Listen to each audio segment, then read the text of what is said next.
हमारे चैनल पर आप सबको खुशामदीद। अगर आपने अभी तक हमारे चैनल को सब्सक्राइब नहीं किया तो जल्दी से कर लीजिए और बेल आइकन बटन को भी प्रेस कर दीजिए ताकि हमारी तमाम नई आने वाली वीडियोस को आप टाइमली देख लें। आज जब मैं इस क्लब में आई तो क्लब का मालिक भी ड्रेसिंग रूम में आ गया और फिर उसने जो लिबास मुझे पहनने के लिए दिया उसे देखकर ही मैं शर्म से पानी पानी हो गई थी। मैंने हैरत से उसके चेहरे की तरफ इल्तिजाइया नजरों से देखा और कहने लगी कि मैं ऐसा लिबास नहीं पहन सकती। आप नहीं जानते कि मेरे लिए ये काम करना कितना मुश्किल है और ये लिबास पहनकर इतने मर्दों के सामने आने की मुझ में हिम्मत नहीं है। मालिक ये सुनकर अजीब से अंदाज में मुस्कुराया और कहने लगा कि आपने ये बात खुद साइन की थी कि आपको जो भी काम करने को दिया जाएगा आप करेंगी, इसलिए अब आप अपनी बात से फिर नहीं सकती, वरना आपके खिलाफ कानूनी कार्रवाई की जा सकती है। मालिक की बात सुनकर मैं चुप की चुप रह गई थी। तभी वो मुझे कहने लगा कि फौरन से ये लिबास पहन लें और आप इस चीज की फिक्र मत करें कि कोई आपको देखेगा तो पहचान लेगा। मैं इस मामले में आपको रियायत देने के लिए तैयार हूँ। डांस के दौरान आप अपने चेहरे पर मास्क लगा सकती हैं जिससे आपका चेहरा वाज़ेह तौर पर शनाख्त नहीं किया जा सकता। और फिर जब मैंने वो लिबास पहना तो आईने में खुद को देखकर मुझे टूट कर शर्म आ रही थी। मैं किसी भी तरह से खुद से भी नजरें नहीं मिला पा रही थी। तभी फिर मालिक दोबारा से कमरे में आ गया और मुझे सताइशीन अंदाज में देखने लगा। देखते ही देखते उसकी नजरें बदलने लगी थी और फिर वो कदम उठाता हुआ ऐन मेरे सामने आकर रुक गया। उसने फिर मुझे ऐसी जगह पर छुआ कि मैं करंट खाकर पीछे हट गई थी, मगर वो बिल्कुल बेखुद होकर मुझे देखे जा रहा था। इसी वक्त कमरे में एक और लड़की आ गई जिसने मेरा मेकअप करना था और मेकअप करने के दौरान भी मालिक वहीं पर खड़ा रहा और बार बार उसकी नजरें मेरे वजूद पर ही जमी हुई थी, जिससे मैं बहुत घबरा रही थी।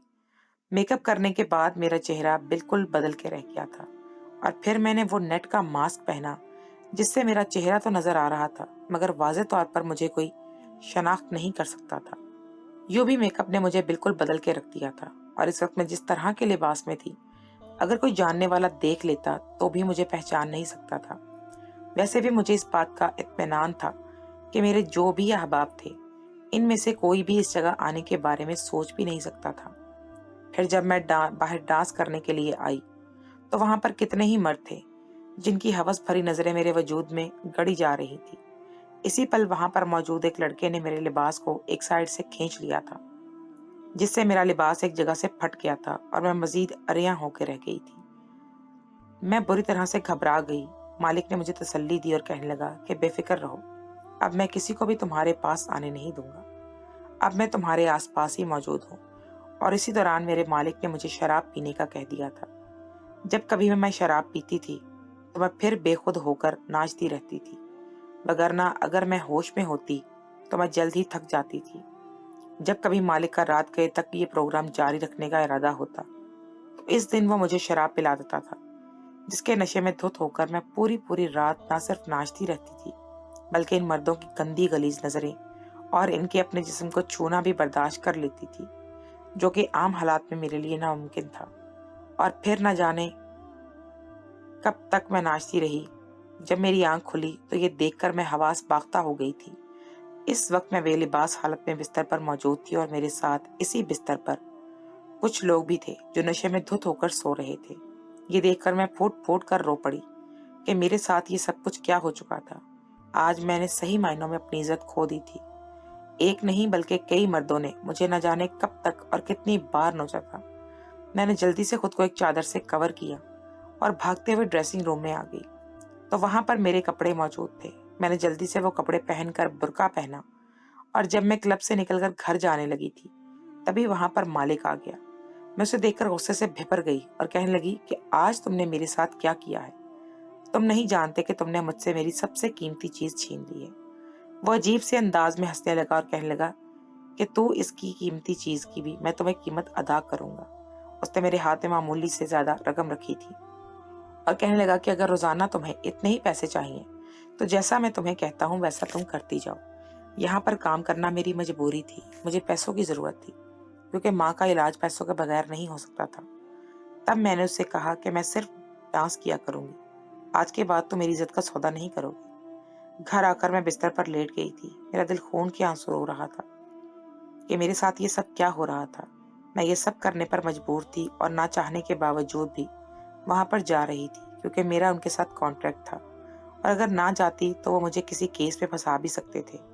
अब हर दूसरे दिन मेरा लिबास पहले से भी ज्यादा मुख्तसर तरीन होने लगा था और आज का जो लिबास उसने मेरे लिए मुंतखब किया था वो ना होने के बराबर था और उसे पहनकर ही मुझे बुरी तरह से घबराहट हो रही थी और सोच रही थी मैं कि ये पहनकर मैं इतने लोगों में कैसे जा सकती थी।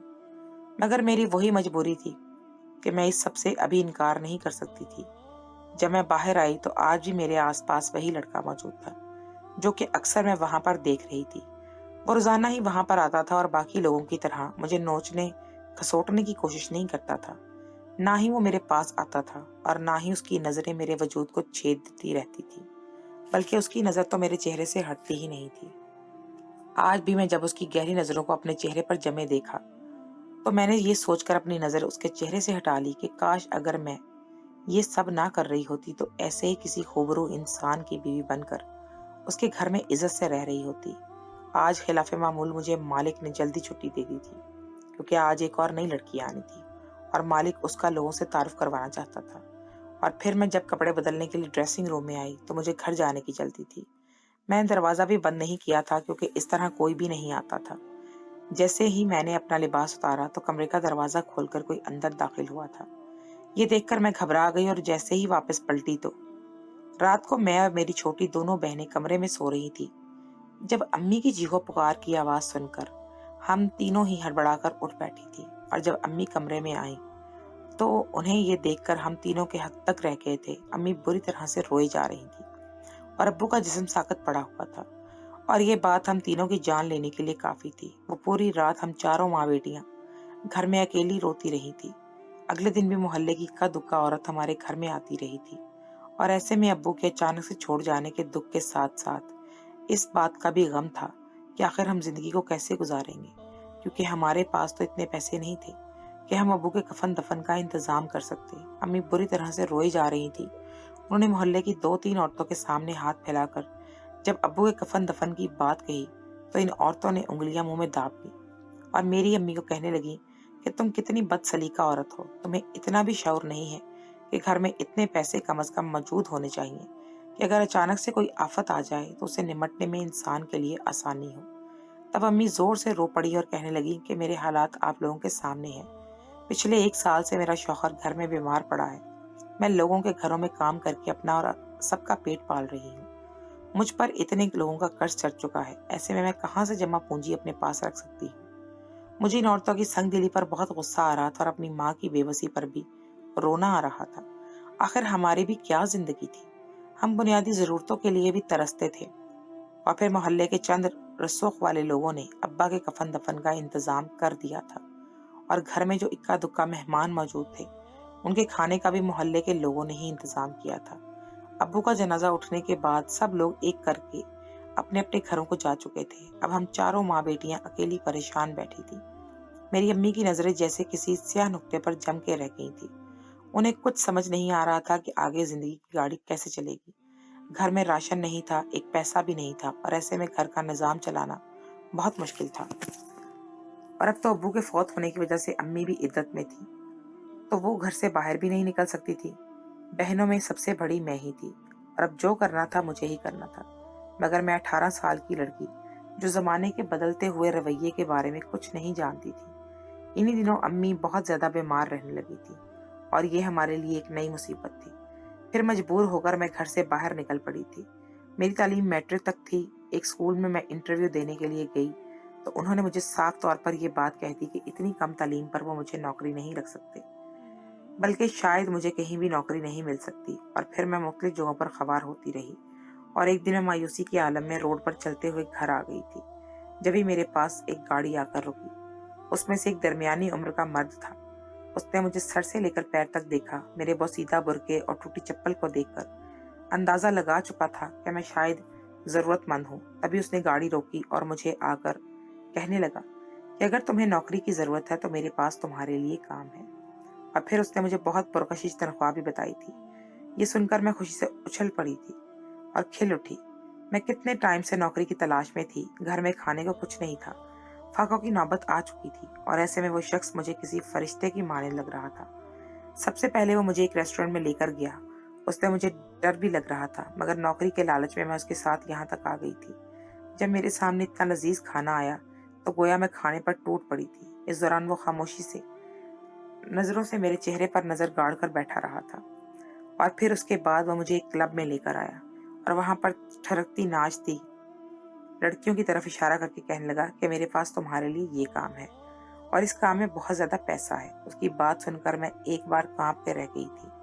मैं हाफिजा कुरान थी और मैं ये सब कैसे कर सकती थी। जब यही बात मैंने उसे कही तो वो कहने लगा कि तुम चेहरे पर नकाब करके डांस कर लिया करना और तुम्हारा लिबास भी लड़कियों की तरह नहीं होगा, बल्कि मैं तुम्हें माकूल लिबास पहनाऊंगा और फिक्र मत करो, तुम्हारे आने जाने की जिम्मेदारी भी हमारी होगी। और फिर मैं बिना सोचे समझे उसके साथ कॉन्ट्रैक्ट साइन कर चुकी थी। कॉन्ट्रैक्ट साइन करने के बाद उसने मुझे अच्छी खासी रकम दी, जिससे मैं घर में राशन लेकर गई थी और अम्मा को बताया कि मुझे एक कंपनी में जॉब मिल गई है और मैं इस पे मेरी नाइट ड्यूटी होगी। नाइट ड्यूटी का नाम सुनकर अम्मा हिचकिचा गई थी। फिर कहने लगी कि मोहल्ले के लोग और खानदान वाले क्या बातें नहीं बनाएंगे, और ये बात सुनकर मैं गुस्से में आ गई थी। फिर कहने लगी कि आप इतनी ज्यादा बीमार हैं, हमारा कोई जरिया आमदनी नहीं है। कभी किसी ने हमसे आकर ये नहीं पूछा कि हमारा गुजारा कैसे हो रहा है, मगर लोग बातें बनाने के लिए और सवाल पूछने के लिए आ जाएंगे। आपको किसी को भी डरने की जरूरत नहीं है, ना ही अब हम किसी के मुंह की तरफ देखेंगे। मेरी बात सुनकर अम्मी चुप की चुप होकर रह गई, क्योंकि हमारे पास इसके अलावा और कोई रास्ता नहीं था। अब मैं रोजाना शाम को 6 बजे घर से निकलती, मुझे गाड़ी लेने के लिए आ जाती थी और अम्मी की बात भी ठीक साबित हुई थी। आहिस्ता आहिस्ता मोहल्ले के लोगों ने बातें बनानी शुरू कर दी थी, मगर मुझे इस बात की कोई परवाह नहीं थी। और अब तो लड़कों ने भी मुझे आते जाते छेड़ना और मुझ पर आवाजें कसना शुरू कर दिया था। वो लड़के जो इससे पहले सर झुका के गुजर जाते थे, अब वही मुझ पर आवाजें कसने लगे थे। वहां पर मर्दों के बीच में डांस करते हुए जब मर्द मेरे जिस्म के मुख्तलिफ हिस्सों को छूते तो कभी कभी खुद से नजरें नहीं मिला पाती थी। दिन ब दिन मेरा लिबास मुख्तसर से मुख्तसर तरीन होता रहा, जिसकी वजह से मैं शर्म के मारे जमीन में गड़ी जाती थी। फिर देखते ही देखते उसने वो लिबास इस कदर मुख्तसर कर दिया था कि वो मेरे जिस्म पर ना होने के बराबर रह गया था। और अब आहिस्ता आहिस्ता मेरी शर्म भी दूर होती जा रही थी। और अब जब मेरे हाथ में ज्यादा पैसे आने लगे तो मैंने भी इस काम को बुरा समझना छोड़ दिया था। मैंने इस कदर भूख देखी थी, इस कदर अपनी बुनियादी ज़रूरतों के लिए तरसी थी कि अब जब मेरे हाथ में खुला पैसा आया और हमारी ज़रूरतें और ख्वाहिशात पूरी होने लगी तो मुझे सब कुछ बुरा नहीं लगता था। अम्मी का भी मैं इलाज करवा रही थी, इन्हें गुर्दों में इन्फेक्शन हो जाता था। कभी कभार अम्मी हिचकिचाते हुए मुझसे पूछती कि ये कौन सी नौकरी है जो तुम्हें इतना पैसा दे रही है। तभी अब्बा को कहती कि नाइट ड्यूटी में तनख्वाह ज़्यादा होती है, इसीलिए तो मैं रात में काम कर रही हूँ। और आप फिक्र मत करें, ऐसा कोई काम नहीं करूंगी जिससे आपको किसी के सामने शर्मिंदा होना पड़े। ये बात कहते हुए मैं इनसे नजरें चुरा ली थी और एक बार अपना हुलिया मेरी आंखों के सामने आ गया था और मैं सोचने लगी थी कि अगर अम्मा मुझे इस हालत में इतने मर्दों के सामने नाचते हुए देख लें तो न जाने इनका क्या हाल होता। और अक्सर मेरा मालिक मुझे शराब पिला दिया करता था और शराब के नशे में धुत होकर मैं पूरी पूरी रात देर तक वहीं नाचती रहती थी। और वहां पर ऐसा ही एक शख्स था जिसकी नजरें मेरे वजूद के आर पार नहीं होती थी, बल्कि वो अजीब से अंदाज में मेरे चेहरे की तरफ देखता रहता था। उसके चेहरे और उसकी आंखों में मेरे लिए हमदर्दी और नर्म सा तासुर था जो मुझे अपनी तरफ खींचता था। और अब जब मैं ड्रेसिंग रूम में कपड़े बदल रही थी, दरवाजा खोलने पर भी मैंने पीछे पलटकर देखा तो मेरे सामने वही लड़का खड़ा था और मुझे बेलिबास देखकर उसने मेरी तरफ कमर कर ली थी। मैंने जल्दी से खुद को लिबास में कैद किया और गुस्से से उसे कहने लगी कि तुम कौन हो और यहाँ पर क्या कर रहे हो। मेरी बात सुनकर उसने मेरी तरफ पलट कर देखा और फिर मुझे कहने लगा कि मैं तुमसे कुछ जरूरी बातें करना चाहता हूँ, इसीलिए मैं यहाँ पर आया हूँ। मैं जानती थी कि अगर मालिक ने इस लड़के को यहाँ पर देख लिया तो वो बहुत ही गुस्सा करेगा, क्योंकि उसने मुझे इसकी इजाजत नहीं दी थी कि मैं कहीं भी किसी भी ग्राहक के साथ बात करूं या इससे राब्ता बढ़ाऊं। ये भी मेरे कॉन्ट्रैक्ट में शामिल नहीं था कि मैं किसी से बात नहीं करूंगी। मुझे गोमको की कैफियत में देखकर वो कहने लगा कि तुम्हारा मालिक अभी यहाँ पर नहीं है, वो इस वक्त जरूरी काम से गया हुआ है, उसके वापस आने के अभी टाइम है और इसका खास मैनेजर भी यहाँ पर इस वक्त मौजूद नहीं है। जब भी ये खास वक्त देखकर मैं यहाँ पर आ गया हूँ। उसकी बात सुनकर मैं चौंक गई। इतनी बुनियादी मालूमात उससे किसने दी थी, और वो भी जैसे पूरी तैयारी के साथ यहाँ पर आया था। और अब मुझे ये सोचकर डर नहीं लग रहा था कि कहीं वो बाकी मर्दों की तरह मुझसे फ़ायदा उठाने के लिए तो यहाँ पर इस वक़्त मौजूद नहीं था। अगर ऐसा था तो मेरे दिल में उसका जो मुकाम बना था वो जैसे चकनाचूर हो गया था, और वो भी आम मर्दों की तरह ही था, जिसने लड़की को अकेला पाकर उससे फ़ायदा उठाने की कोशिश की थी। वो आहिस्ता-आहिस्ता कदम उठाता हुआ मेरे पास आ गया और मुझे कहने लगा कि तुम्हें मैं ये कहना चाहता हूँ कि जो कुछ तुम कर रही हो, ये सब सही नहीं है। ये लोग बहुत ख़राब हैं। तुम नहीं जानती कि अभी ये महज़ यहाँ पर तुम्हें इस्तेमाल कर रहे हैं। तुम्हारे जैसी ही कितनी लड़कियों को इन्होंने आगे बेच दिया है, और इनके साथ वहाँ पर क्या सलूक किया जाता है ये तुम सोच भी नहीं सकती। उसकी बात सुनकर मेरा मुँह खुले का खुला रह गया था। तभी वो कहने लगा कि अगर तुम्हें यकीन नहीं आता, तो कल शाम 4 बजे तुम इसी रेस्टोरेंट में आ जाना। मैं तुम्हें तमाम सबूतों के साथ तुम्हारे मालिक की हैसियत दिखाऊंगा। इसके बाद वो चला गया था, मगर मैं जैसे उसकी बातों में खोकर रह गई थी। वो पूरी रात मेरी यही सोचते गुजरी कि इस लड़के की आंखों में सच्चाई नजर आ रही थी। यकीनन वो जो कुछ बताने वाला था वो सनसनीखेज था। जब शाम को मैं इस रेस्टोरेंट में गई तो उसने मुझे कुछ वीडियोस दिखाई, और ये देखकर मेरे पाँव के नीचे से जमीन निकल गई थी कि वहां पर एक मेरी भी वीडियो थी, जहां पर मेरे साथ वो 5 लोग मौजूद थे, और मैं नशे की हालत में धुत थी, और कुछ मेरे साथ वो कर रहे थे। ये देखकर मुझे अपने वजूद पर जो चूंटियां रेंगती हुई महसूस हुई थी। ये भी गनीमत था कि इस वक्त मेरे चेहरे पर मास्क था, और मेकअप में होने की वजह से कोई मुझे पहचान नहीं सकता था। और मगर मैं ये बात जानती थी कि वो मैं ही थी, और उस लड़के को भी ये हकीकत पता थी। तभी वो कहने लगा कि ये लड़कियों को इस तरह इस्तेमाल करते हैं, इनकी वीडियोस नेट पर डाल देते हैं, और फिर इन्हीं लड़कियों को, जिनकी डिमांड ज़्यादा होती है, मांग होती है, इनको महंगे दामों आगे बेच देते हैं। तुम्हारा मालिक भी आजकल तुम्हें बेचने के चक्कर में है।